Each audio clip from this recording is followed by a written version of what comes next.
Over the next 2 minutes, I want to make you think about and reflect on the activity that is copying from the board in our classrooms. Now, copying from the board in certain instances might be essential if you want students to get some key words down or some instructions of how to perform a task. But if as a teacher you find yourself quite often and regularly, lesson by lesson, getting students to copy lots of things off the board, etc., I just want you to reflect on and think about the level of cognitive participation that requires from students. Because actually it's a very, very low level. All we're having to do is look up, write words, copy things down. We don't really have to even engage. We're just literally looking at words, and they could copy a sentence in Russian, realistically, and not have to even understand what it is.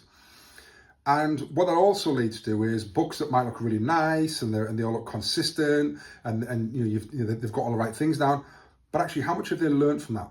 And how much of that actually, by copying down, is even going into their heads? Would it be better for them to actually read it and turn it into their own words, or even just read it and discuss it with the person next to them, rather than aimlessly kind of copying things down just because we want to look nice in their books?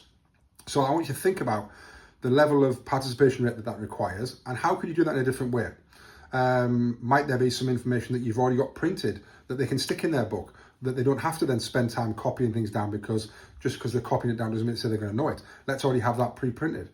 And can we turn more of the activities into the students thinking and doing and using that information to then, from a different context, etc., to then put that information in context and solve something rather than copy down? Because even the most disengaged kids, when you say copy off the board, they can all pick their pen up and they can all do it, etc., because I'm just doing this now and I'm just following compliance.